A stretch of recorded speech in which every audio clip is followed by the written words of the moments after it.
Hello and welcome back to Living a Culture of Life podcast by Human Life International. I'm your host, Colleen, and I am delighted to have you join us today. On today's episode, I'm joined by Father Shenan Boquet, HLI's president, to discuss Pope St. John Paul II's 1981 apostolic exhortation, Familiaris Consortio. Father and I discuss the historical context for this document, as well as what an apostolic exhortation even is and how it differs from an encyclical. Father also discusses what the role of a synod is, because this apostolic exhortation was written at the close of a synod. Then, later in the episode, Father and I discuss the actual content from this document, which includes John Paul II's 4 tasks for a family. One thing that struck me as I was reading through and discussing this document was how relevant it is to families in today's day and age. So many things that JP2 was addressing are still relevant today, so I hope that you find this part of the conversation edifying. Finally, at the close of the episode, Father and I briefly discuss what we might be able to expect from Pope Leo's upcoming Synod on the Family. I really hope that you enjoy today's conversation. And remember, if you're listening on our audio platforms such as Spotify or Apple Podcasts, please leave us a 5-star review and subscribe to the show. And if you're listening on YouTube, please like this video, subscribe to our channel, and share this episode on social media so it can reach more people. Without further ado, please welcome Father Boquet to Living a Culture of Life.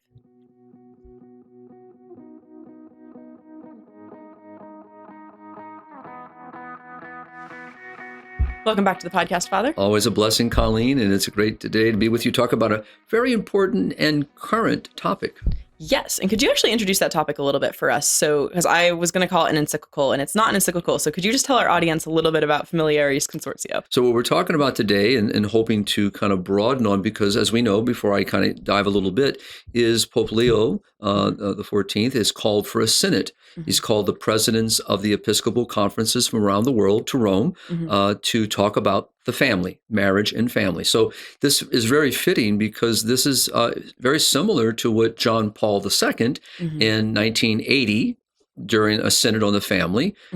Eventually, when I'll talk about the differences in a few moments, by November 1981, he releases what we call an apostolic exhortation. So let me just kind of briefly walk through that a little bit, because our audience would be familiar with a number of ways in which the Holy Father communicates. So here we're dealing with an exhortation. So let me go to the first one. The first is an encyclical. Okay. So an encyclical really would be one of the highest in a sense of rating, if I may do that, in the sense of how the Holy Father is communicating about, usually it's a doctrinal issue or maybe a moral issue. It even could be a social issue, which is combined, if you will, with Pope Leo's recent encyclical on magnificent humanity. Yes. So there he's dealing with some doctrinal issues. He's dealing with moral issues as they affect human persons and current technology. Social issues. And normally encyclicals are written to the bishops.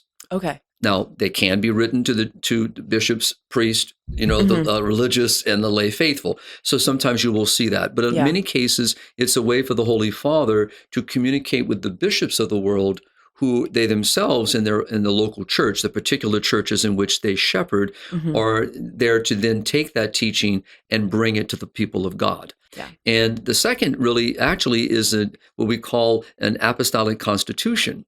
Interesting. Now, this is a different, and that usually is dealing with governance, structure. It can deal with the similar issues of moral, doctrinal issues or social, but normally it's dealing with how the church is in her ecclesiology, how she presents herself, how she's engaging in her own structure among the people of God. And so when you think of weight of communication, an encyclical, the apostolic constitution, then what you can have are a number of other ways of communicating. So one of the others would be a motu proprio. Now, people are very familiar with the Holy Fathers, and basically it just means with his own hand, in his own word. There's different ways of translating motu proprio. And then you can have what's called like a bull. Now, people... I've heard of papal bulls before. Yeah, so people would be familiar with that, Colleen, because if you receive a new bishop, you will have a papal bull. Okay. And so that bull, so it comes from bulla in Latin, and basically means bubble, medallion.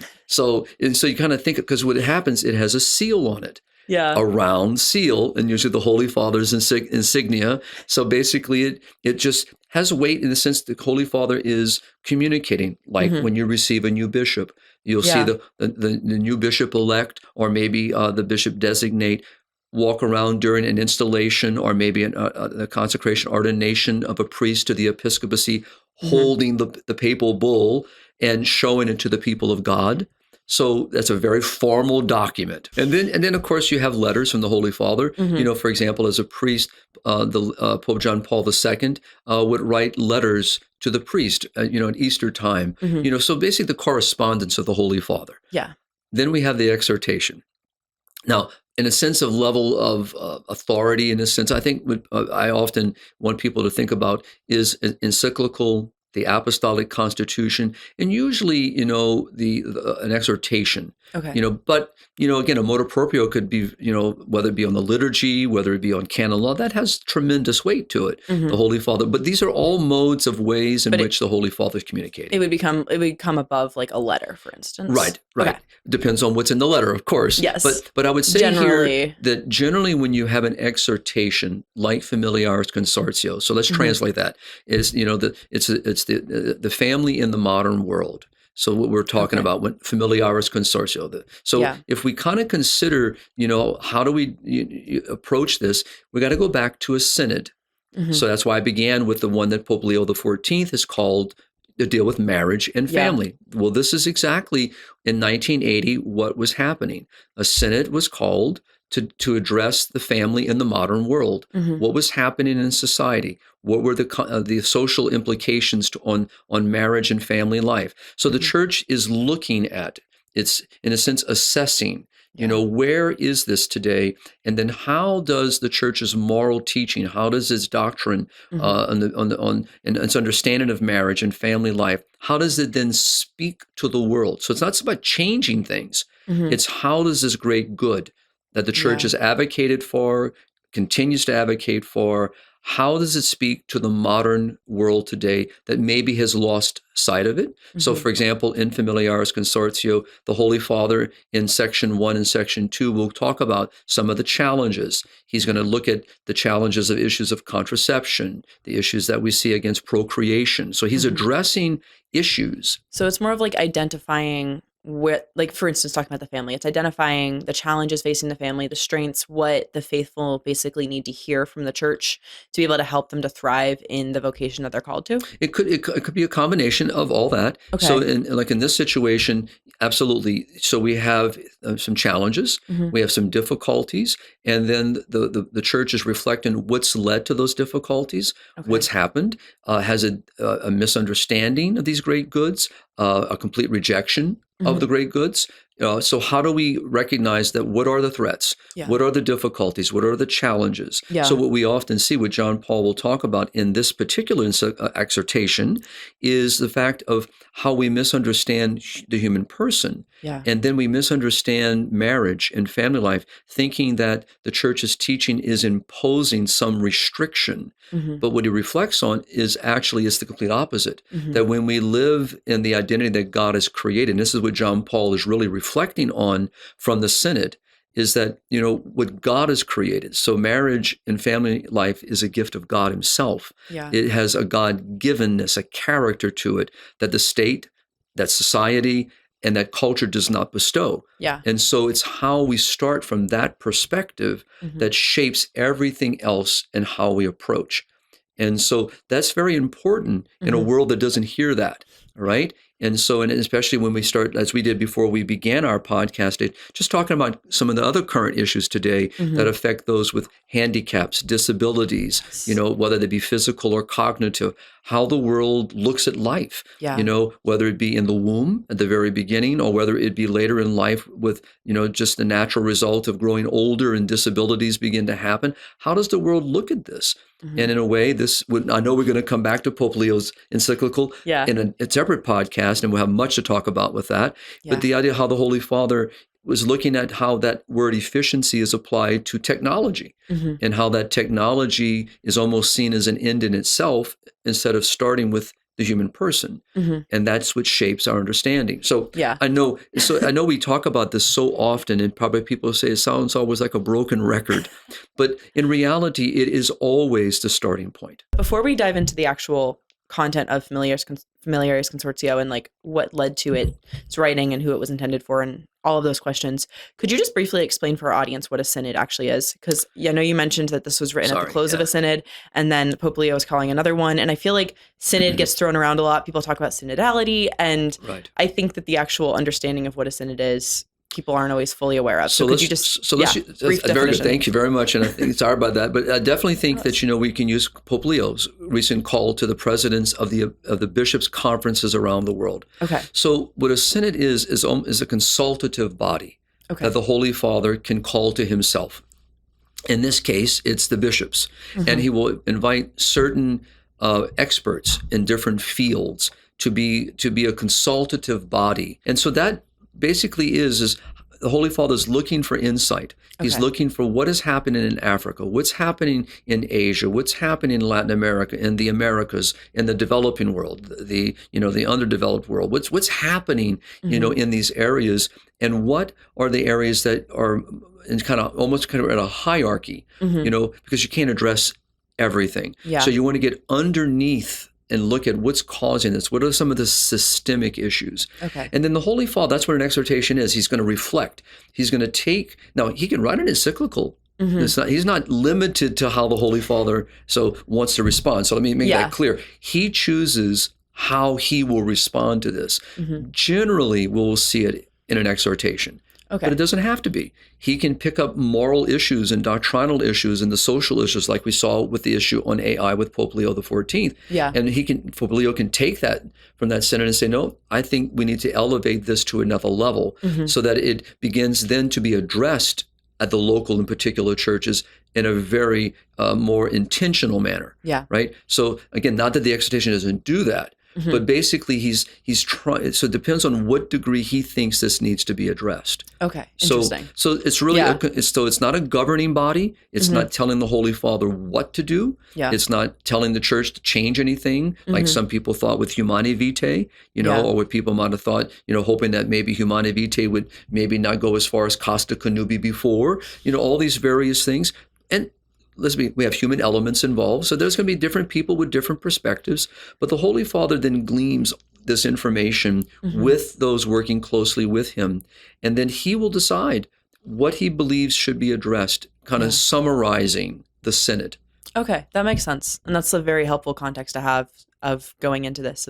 It's not like the equivalent of having like the Vatican Council kind of thing or anything like that. It's more of an informative body for the Pope to help educate him and talk through a specific topic that's relevant to the world, and then he'll decide how to address it when writing to the bishops or writing to the people. Exactly. And, like I said, because each region will have, so as you will see, and if people who are familiar with Familiaris Consortio, you will see how it's broken into 4 sections. Okay. And, and so, but the last 2 sections are really more of a John Paul. You really can see how he's reflecting. He's considering what the Synod has said, addressing these pastoral issues. But in section 3 particularly, he begins to really talk about what marriage is, what is conjugal love, what is the God-givenness of these great goods. So Pope Leo could very easily do the same thing. And, he could choose, to, if he wanted to break it into, you have the overarching doctrinal issues, and that can be addressed, but he may choose to address the particulars in regions. Normally that's not done because he's speaking to the universal church of these perennial truths. Yeah. So he's going to address, so he may use examples, like he did in his first encyclical. He's pulling from different areas and giving kind of examples. Yeah. So he could do here the same thing, what the church in Africa is experiencing, what the church in Latin America is experiencing, what the church in the Western world is experiencing. Absolutely. This is really at his discretion. Okay. So again, consultative body brings insights, experts, consultation, considerations, and make recommendations. Okay. Now it's up to the Holy Father as the Vicar of Christ and the universal pastor of the church, what he believes are the pastoral issues that need to be addressed which here in Familiaris Consortio is the last section. Okay. That then Pope John Paul II, now St. John Paul, was addressing how do we address the pastoral issues confronting marriage and family today. So like divorce, how do we deal with this? How do we deal with a decreasing number of people choosing to marry? So he's looking at those complexities too. No, that makes sense. So then this was written at the end of a synod, just like you said earlier. And the synod was on marriage and family. This was very early in JP2's pontificate, and it's coming, I think, 12-ish, 13 years after Humanae Vitae as well, if I remember correctly. I believe Humanae Vitae was 1968, and this is 1981, so 13 years later. Is there any other cultural time frame context that people should be aware of before we dive into the content of I do think it's important to look at what the 70s had created. So true. And so regarding marriage and family life. And, today, we fast forward, we see the outcomes of decisions that were being made then. So in a way, the church, even from Costa Connubii, before Humanae Vitae, was addressing conjugal love and addressing family life and addressing marriage, these great goods. And so obviously what St. Paul VI addressed in that very short document, again, was reaffirming what the church has constantly taught.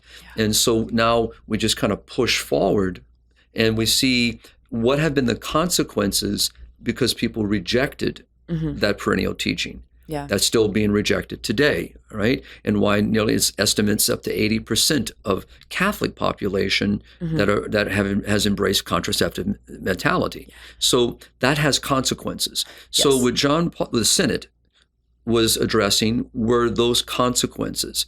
But also the fact, remember, in Rerum Novarum, let's go back to Leo XIII, right? What was he addressing at the turn of a century with the Industrial Revolution? But two other elements he was addressing were social movements, all right? So communism, socialism, as we've talked about. So what you have now is how the state is trying to step in and kind of supersede the rights of family, the right of couple marriage, and so in trying to say the state is the preeminent, has a preeminent place. It's completely wrong, and Pope Leo XIII condemns it. All right. So those social movements didn't just stop because Pope Leo XIII talked about it. They have become greatly entrenched, right? And they're still present. So even in remember, John Paul is coming out of Poland. He understands the consequences that befall a nation under those kinds of social systems. And so the constructs that are created, and what Pope Leo XIV talks about, which John Paul talked about very often, is how those structures of sin are caused by individuals, evil choices, social systems, social constructs. So that's what's coming into the 70s, right? So it's the kind of the wave is growing, that momentum, and then we see divorce becoming legalized across the planet. I looked up ahead of time just out of curiosity when I was preparing for this episode, and at least in the U.S., it seems like this came out right around the height of divorce in the U.S. Divorce rates have fallen since then, but also marriage rates have fallen, so that's why it's not necessarily a great sign. But it was just interesting that it seemed to have peaked in like the early 80s time frame around the time that this came out. Legalization of abortion, legalization of euthanasia. We have many growing in science and technologies and the use of human experimentations. IVF as well, I believe. I want to say the first IVF baby was 1978. So you're dealing with a period of all these, so-called developments, all right? But the reality is these are assaults, threats upon great goods. And so late 1970s, call of a synod in 1980, and it's exhortation released in November of 1981. But John Paul didn't stop with that one. As we know, as Pope Leo XIII, very prolific, addressing specific issues, right? So that's kind of that background that's happening. If you were to sum up this encyclical or exhortation in like very quickly for our audience before we get into more details, how would you sum it up? Basically, like what makes this one unique from every other encyclical that's been written on the family? So the exhortation is, again, going to it's reflecting. So God is love. Yes. And we are made in the image of God. Yes. And we are made in love. And if I may, we're made for love. And so whether we be in the single state, whether we be in the celibate state, whether we be in the marital state. We are made for love. The vocation is love. And to live out that command of love is lived out in each of those various states. So he's going to start reflecting on this in section 3 particularly. And then he's going to develop how does that now relate and speak to marriage, the vocation of marriage. So this is an evergreen conversation. And I imagine that Pope Leo and what's going to happen, you're going to see a reflection back to Familiaris Consortio because the language is still the same language. Yeah. And it's just the narrative is not being heard. And so it has to be retaught. Yeah. So John Paul is starting with a fundamental truth about human life and about the human person.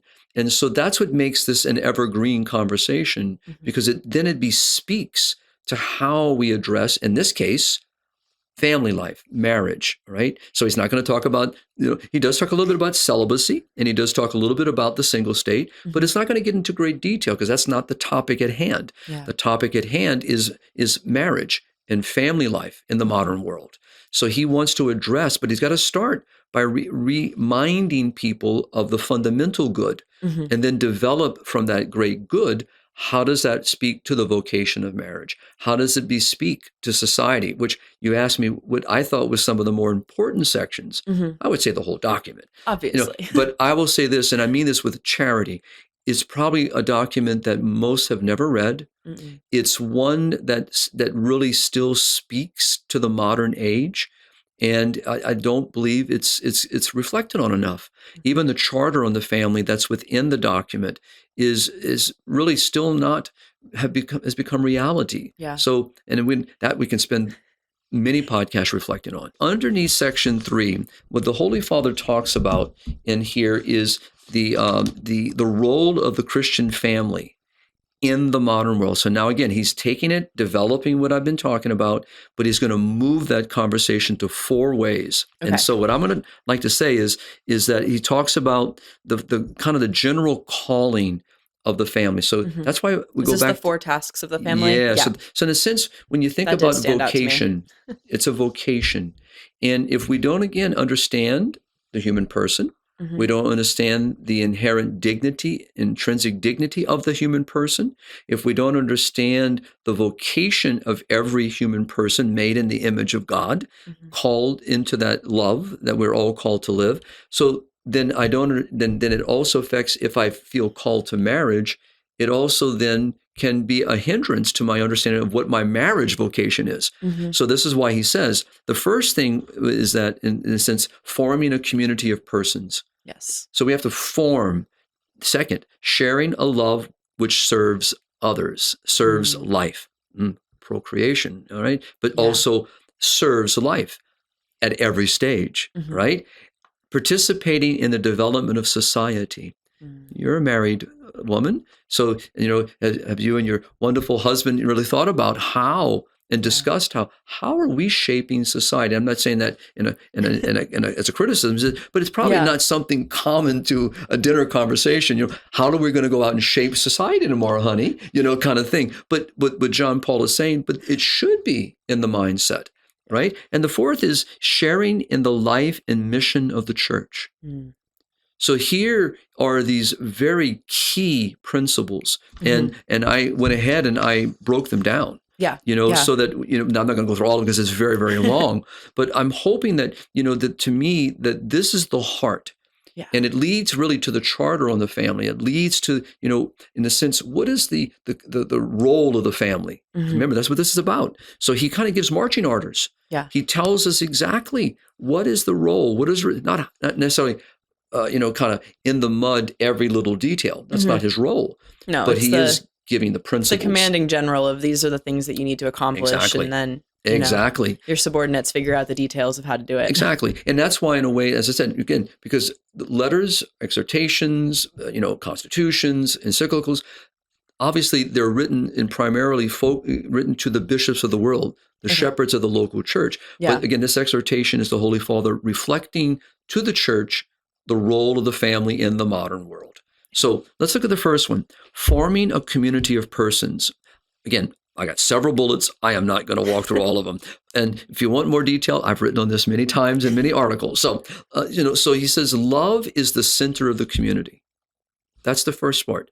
Okay. So we go back to understanding God is love. So if I'm made in the image of God who is love, I am made in that love, which means that love is the driving force of my interaction with you as an individual in the general community. And isn't that what our Lord says, the two great commandments, love God and love neighbor as you love yourself? So the great command of love is really rooted in this understanding that sharing this with the community. And he says, without love, community doesn't exist. So let's now fast forward.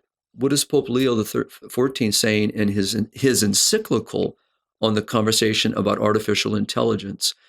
That artificial intelligence gives the impression that it's building community, right? Yeah. So it's trying to simulate relationships, simulate community, simulate. It's the word, all right? So Pope John Paul II, back to the exhortation, he says, the most urgent task for husband and wife in the family is to bear witness to the great value and fidelity of marriage.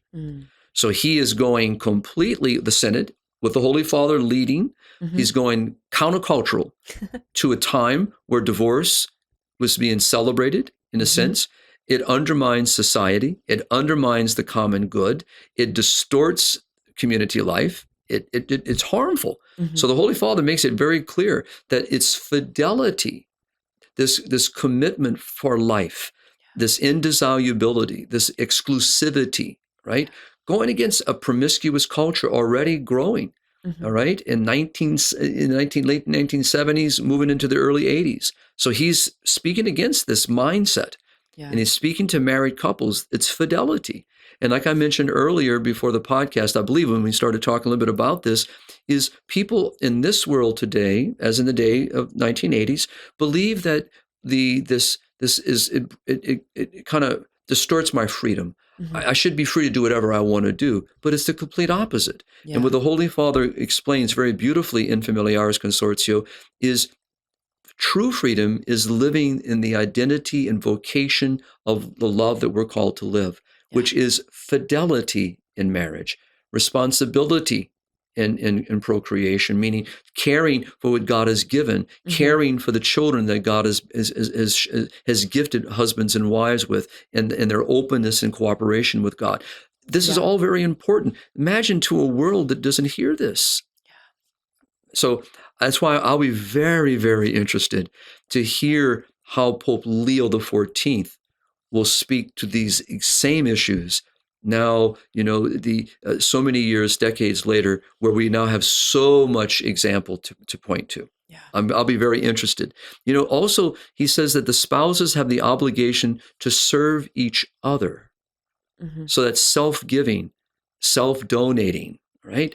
So here, in a world that no longer hears efficiency, hears individualism, hears, self-absorption, self-determination, right? All these self-focus, this is what the Holy Father says, no, this is not love. Love is not, it's generative. It's always giving, right?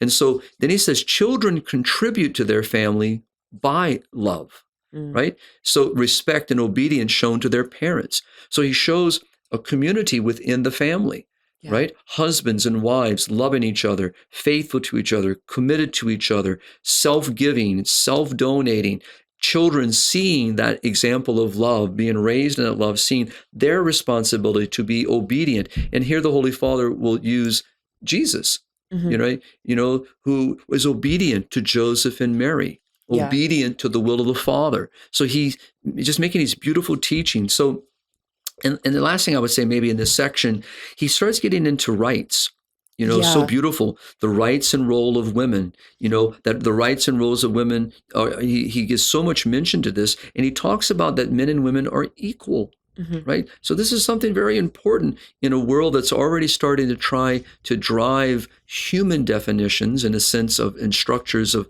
how men and women interact. The Holy Father is making it clear there's equal dignity between man and woman. It's not about competitiveness. It's about recognizing the giftedness of what it means to be male, what it means to be female. Now, this is long before we get to this whole modern era of gender ideology and transgenderism and all these. So, but again, the Holy Father is speaking to these truths, and he says that husbands are called to have a profound respect for their wives, equal in dignity. They are called to be involved in their family.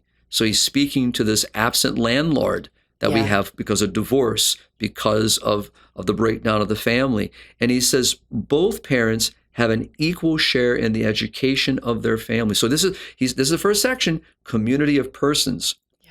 So because why? The family is the single cell upon which society is built. Mm-hmm. So if the family is whole, healthy, vibrant, growing, truly understands its vocation, then it's affecting society. When you read, you will see that the church is looking at what are the geopolitical issues, what are the cultural issues, what are the economic issues. All that affects, but it also, how does it impose?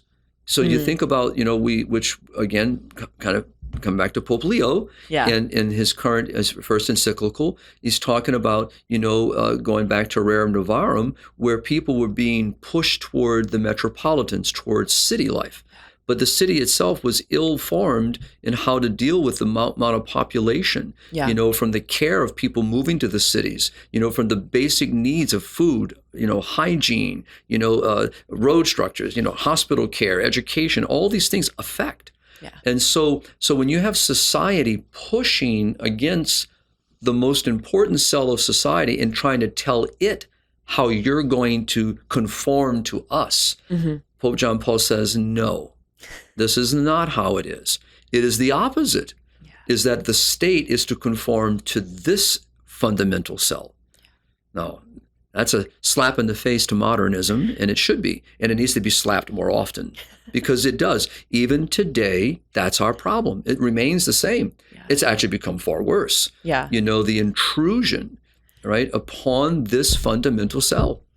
Practically, how do you see that playing out? Are you talking about basically putting demands on the family to have to do things in a certain way, like making it financially challenging to raise multiple children? Are you talking about just a kind of general societal expectation that families have 2 kids? Are you talking about practical things that are systemic issues in society that are hurting the family, or talking more about the social pressures that are put on the family? All the above. Okay. I choose all of them because it's all true. So, for example, if you come into different parts today in the Philippines, in the major city of Manila, you have large apartment complexes being built that really can only accommodate one child, maybe 2. So you have apartment complexes, condominium complexes. This has been promulgated in many parts of the Western world. And so you have a structure that's pushing an ideology. It's speaking. And so when you have, work hours, like what Rerum Novarum would have been dealing with, where you have children working in many hours. You have no control of how many hours a person works. You have unjust salaries, payments, unjust wages. All that affects the family. Yeah. You just got to change it to today's modern world, and you think about how the city life itself affects family life, right? How property taxes, the cost of housing, the cost of material goods, all these things that affect how people approach daily decision making when it comes to what's important to them and how do they fulfill the basic necessities. How do you deal with the rising cost of healthcare? How do you deal with the rising cost of education? These become so influential of how people approach the basic question of marriage. So like the car seat tax? Basically. So, I don't know if our audience is aware of that, but basically it's the concept that most standard cars that people have can only fit 2 car seats. They can't fit a third. So a lot of families, if they're thinking about how to have a third child or not, it's a deciding, it's not the deciding factor necessarily, but it's a influencing factor of the cost of having a third child goes up because you need a new car, or you put a lot of space so that one of your children is out of a car seat before you have another child. So that's that would be an example of something kind of a societal. And the same thing today where it's become just commonplace where both husband and wife have to work. Yeah. But John Paul is not going to address the have to, but he does speak about, in a sense, and what we'll probably see definitely picked up is what's happened as a result of that. Yeah. What's happened when the cost of living has become such a high standard, or the values of society have so changed that has now fed a culture, if you will, where people feel like they have to have two jobs, right? So not say need to have,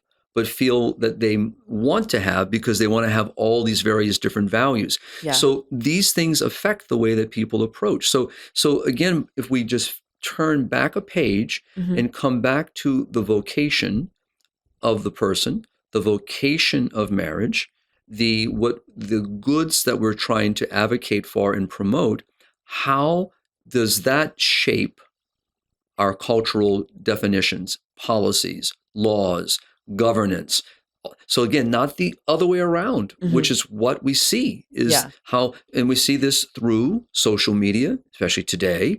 Yeah. It's always been present in media, but more so today. But these all influence, and as in rerum novarum, the turn, toward the 20th century, you have the Industrial Revolution, that's just emerging, and all this people being moved toward the metropolitan, toward the city.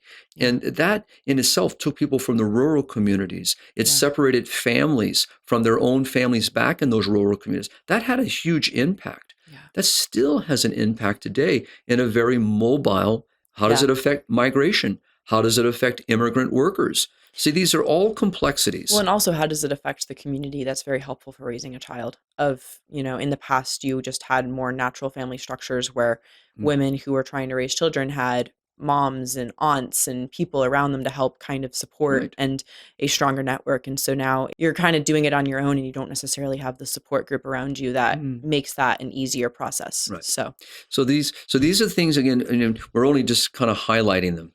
So this is, but I want to only encourage, highlighting them, and there's so much to talk about. And that's why I would love, reading is important. Yes. Studying is important. I will tell you, this is a document I use throughout the mission field. It's and it's integrated into many of my PowerPoint presentations.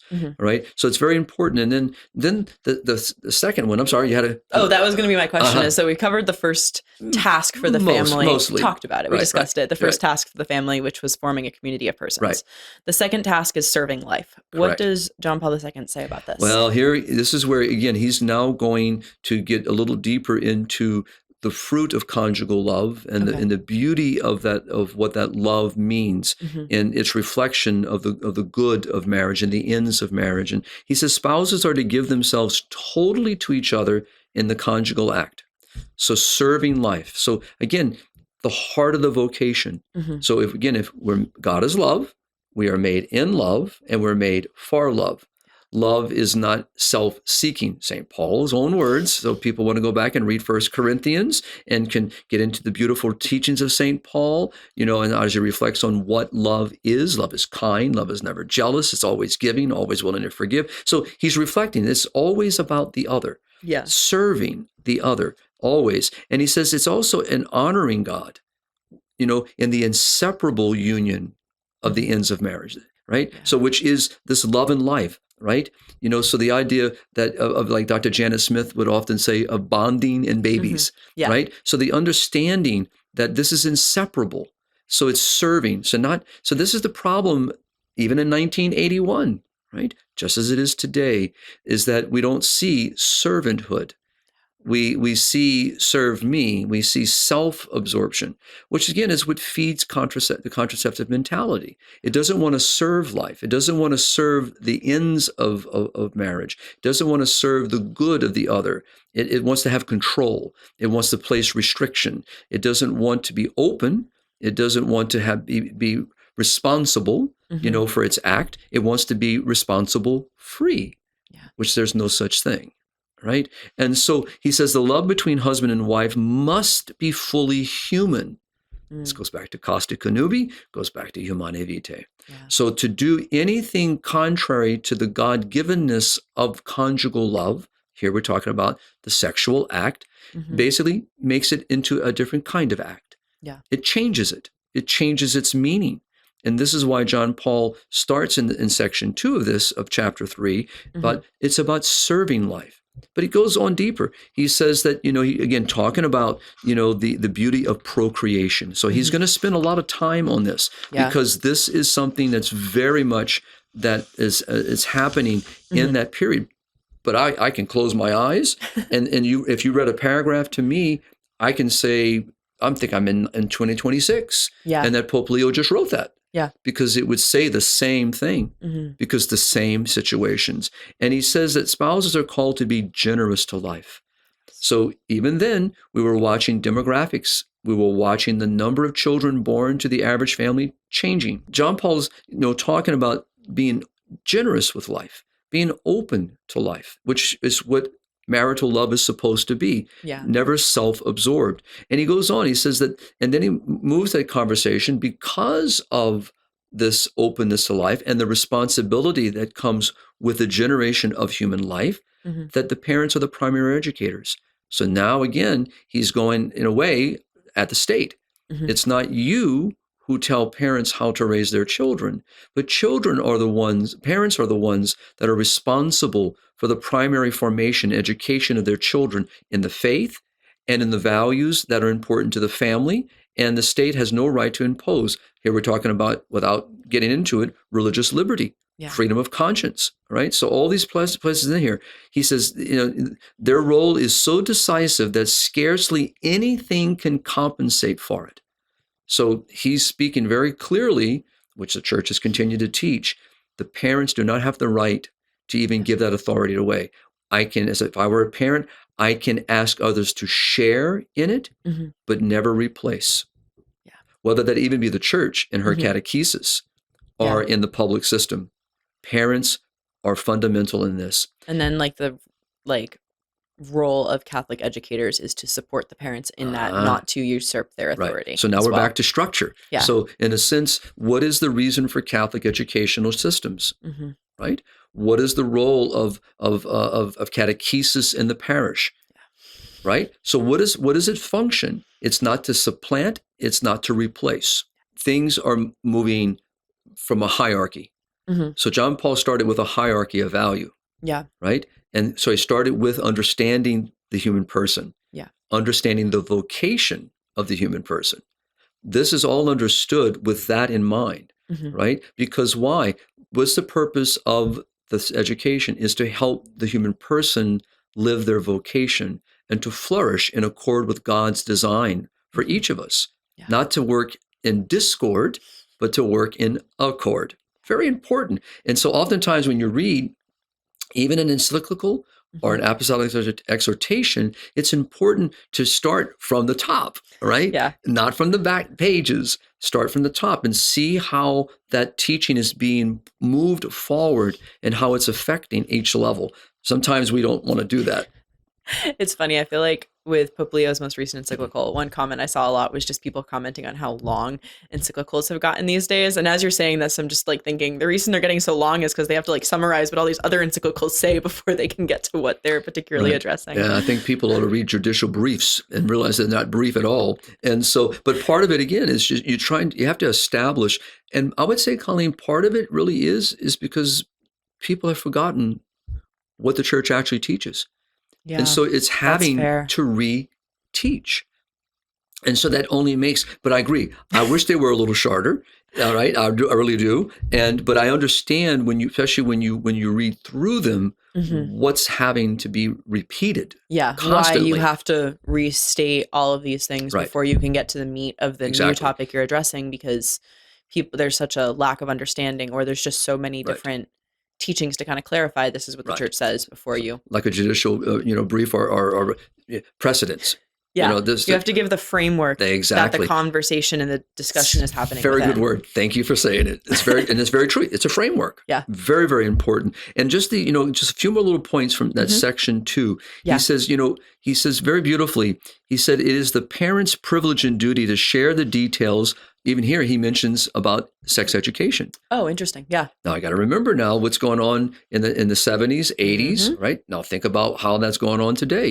Yeah. It's the entry point for the perversion that we see in our current modern day culture, but it was going on already. I would direct our audience back to our episode with Monica Liel Klein. Her story takes place, I believe, in the 90s, but Right. she talked about how Planned Parenthood would send sex educators into school and everything Right. they would do to kind of subvert the understanding of abstinence and chastity. And how today educational systems, whether it be at the parochial level, public, lower school level, all the way to universities, we see the consequence when we subvert the God-givenness of human sexuality, and it's parents that are responsible for teaching their children. But we see the problem today. So I know time is getting away from us a little bit, but let me jump to the third one. Yeah. And this is where what I shared with you in the very beginning. And this is participating in the development of society. Exactly. It's his third task for the family. Exactly. And I'm not going to go into all the detail there. I think we can just use the title. Okay. And just what I said earlier, an idea is that for a couple to see how does the contribution of marriage and family life contribute to the well-being and the common good of society? Yeah. And to see that it doesn't have a passive role. Yeah. It has an active role. And also through the beauty and gift of children, how that the family is also shaping the world around them, and as we were talking a little earlier, about children with special need and how that child shapes a beauty within a family, has the potential to shape a beauty within the family if the family is open to that gift, and to realizing how it teaches a family of love, of care, of sacrifice, of values that the world needs, of tenderness, compassion, mercy, consideration, accompaniment. And that's all learned inside that home. And so that's why it's the fundamental cell. But it's not meant to be hid underneath a table. To quote Matthew chapter 5 and 6, our Lord says it's meant to be placed on a table, high on a stand, where everybody in the house can see it. It's meant to be visible and lived. So this, to me, is one of the very key sections of John Paul's reflection from the Synod. But you can see, especially as you read forward in John Paul's writings, this is very much the heavy hand of John Paul. Well, and also, correct me if I'm wrong, but it seems like he is talking about secular society here too, because his fourth point is talking about the church. That's so correct. It's not necessarily enough to only be involved at your local parish level, but also looking at where do we as Christians, as Catholics, where do we sit within the broader context of society, no matter how secular and corrupt it is, and how do we go out into that? That's right. And this is slightly different, but there's the quote about the gates of hell shall not stand against us. And I heard someone make a point one time. That means that we're attacking the gates. We can't it's not that hell won't penetrate the gates of heaven. It's that we have to go out and attack the gates of hell. Amen. And so I think it's a very helpful perspective, because it's so easy to just, maybe this is me being a woman and not in conflict, but it's so easy to just want to turn inward and not have to deal with the messiness of dealing with society. Well, there's a tendency to want to run away or to kind of go by a little isolated on an island somewhere thinking it's going to be, but that's not who we're made for. No. And so what John Paul makes it very clear is the role. So back to the role, the whole title, right? The understanding of the family. What's the role of the family in the modern world? Yeah. And the role is as in every age, the role of every Christian, every disciple of the Lord, every family is to go out and baptize, right? To evangelize, to catechize, but and as Paul VI would say, is how to witness, right? How to really give the reflection of the gospel in the life that we are living, in the way that we live in community, and the way that, because the church has always existed, in civil society. We exist in the world. It's not that, we lived in some ages of great golden age, and we've lived in in the dark ages. We've lived in governments where the church has thrived and has grown, and we've lived in areas still today where the church is persecuted. But we live in the world, but are not of the world. And so, and just the idea of being able to live Christ in season and out of season. This is what John Paul's talking about. He says, humanity passes way of the family. Yeah. So when people think, he said that in 1993, and he said that no, he said a little earlier than this, all right? So he's talking about the very fact, and we know, because if it's the fundamental cell, fundamental means primary, it is the preeminent upon which everything is built. Everything passes. And as we've talked about here in this podcast, at least I know I've mentioned probably thousands of times in these years, is that you want to heal society, heal the family. And so the devil knows this, because from the very beginning he salted the family, God's creation. And he says the family is to aid the poor and others in need. So here again, the Holy Father is just making it clear that it's not about my own little unit. Yes, it has a primary importance. It's got to start with an inner circle. Yes, absolutely. But also it's never meant just to stay there. It's meant to grow. Who is my neighbor? That is easily answerable, right? What is my response to my neighbor? Easy to answer. This is what the Holy Father says. And he says families need to monitor their government to ensure that political intervention works to instill laws that support and defend family rights. It's not the state.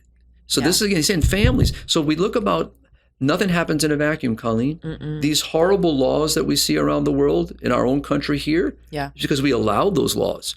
We allowed people that hold public office to promote such garbage. Yeah. So we are responsible for changing it. So the only way it's going to change is when we, as you just said, march to the gates of hell and fight. And that also means being practical about how you do it as well, and not allowing the perfect to be the enemy of the good, in a sense. I think, again, just thinking about just common pitfalls, it's so easy to say, I wish that we lived in this ideal world. And part of being involved in society is recognizing that it's not ideal, and then saying, how do you advance the good within the context of what we are in right now? And also, we are not driven by ideology. We're not driven by political associations. We're driven by key fundamental principles that begin with the God-givenness of things. That's the starting point. Sadly, today, even within the Catholic community, you have a division, discord. But to that point, though, you can't just look at your representatives and say, well, none of them perfectly align with these principles that I know, therefore I'm just going to step out of politics. That's more of what I was trying to say when I meant like ideological, of more of the principles that we hold to be true. The world is not going to put people up who necessarily always perfectly adhere with that. So you have to be practical about how you look at it. And that's a conversation for a whole nother time. But, we have an ebook on voting. People can check that out. And I agree with you. And I think what's good about that is those principles also help me guide how to address that. Yeah. The church doesn't leave me empty in how to respond to imperfect situations and imperfect candidates. Separate conversation. We have an ebook on that. But the idea is, but you're absolutely correct. So I mean, it's how. But the idea that we should not be motivated singularly because of an ideological position. No. We should be motivated by a truth. Yes. And that truth is what should motivate. And that's what John Paul is speaking to. He says the church strongly defends these rights. This is where the charter and the family starts to begin to be developed. All right. And then the right to exercise these. So that's that number 3, which is the longest. And I don't have enough time to walk through all those bullets. But I would just strongly encourage our audience. Yeah. And we can always come back to this, if we want to. And it's our podcast. We can come back to this anytime we wish, and that would be to really talk about this in great detail. Yeah. But what I would say is this: is the one thing here is he talks about where these rights are. This is the whole section where he talks about rights. The right to intimacy of conjugal love and family. It's not for the state to tell me how many children I can have. Yeah. It's not for the state to tell me I can be married or not married. It's not the state's role. Right? These are very important. The right to stability of that bond and that institution of marriage, all right? The right to believe in profess one's faith and to propagate that faith, right? Not to have the state impose limitation and restriction. The right to bring up children in accordance with the family's own traditions and religious and cultural values. So this is the section where he really is speaking to the heart of the role and rights of the family. Yeah. This is where, again, I know, as we're going through this, I'm like, each one of these could be its own episode. Absolutely. And it's wonderful. And then he talks about, and I'm in this last section, the right to protect minors by adequate institutions and legislation from harmful drugs, pornography, alcoholism. He goes through the whole question of things, speaking to the modern moment of time. Yeah. But you can see how that's still the issue today.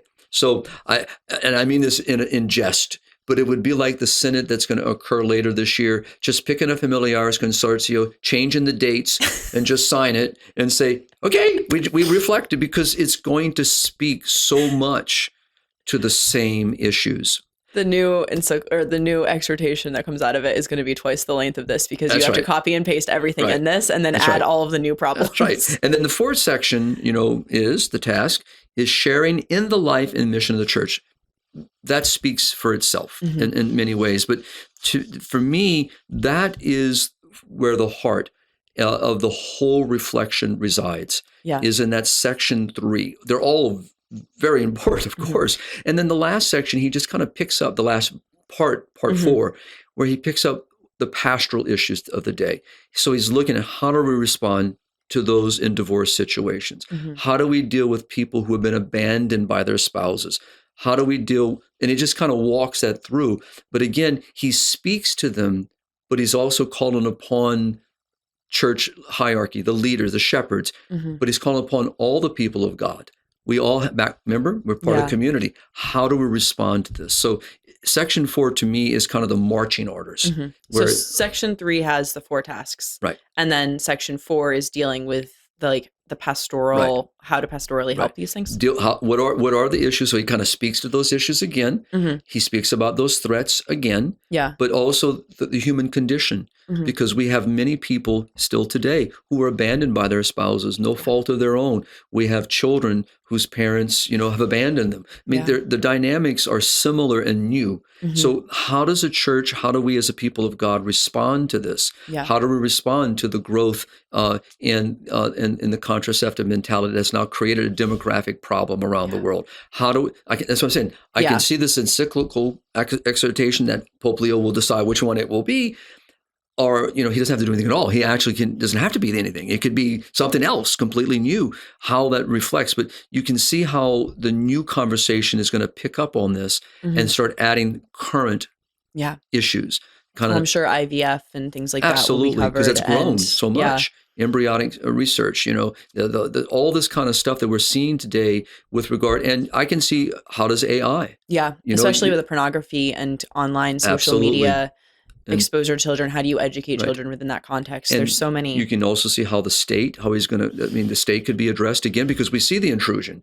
And not just because of social systems anymore. We actually have active governments, in countries violating the rights of parents and the rights of children and the rights of marriage and family. I mean, I can give you a handful right off the top of my head, but the idea is you can see him addressing that. So I really, this, as you can tell, it's one of those, it's landmark, reflections that is mostly not familiar to most people, even, in my global travels, and I say this again with a charity, is that even among those in responsible roles are not necessarily familiar with Familiaris Consortio. I definitely didn't realize when we were preparing for this episode how much richness was in this, and also how specific the tasks for the family were and what they contained. I'm a little jealous of your bullet point list. I should have stolen that from you ahead of the episode to prepare better, but it's okay. Something to come back to. Exactly. Well, thank you so much for this conversation, Father, and I hope that it was helpful for our audience as well. So. Look forward to picking up the story and talking some more. Yeah, no, definitely. These all gave me ideas for upcoming episodes at some point. Awesome. So we'll see. And to all of our audience, I hope you enjoyed today's conversation. And as always, please like this video, share it with someone that you think would be interested, and keep on living the culture of life. God bless.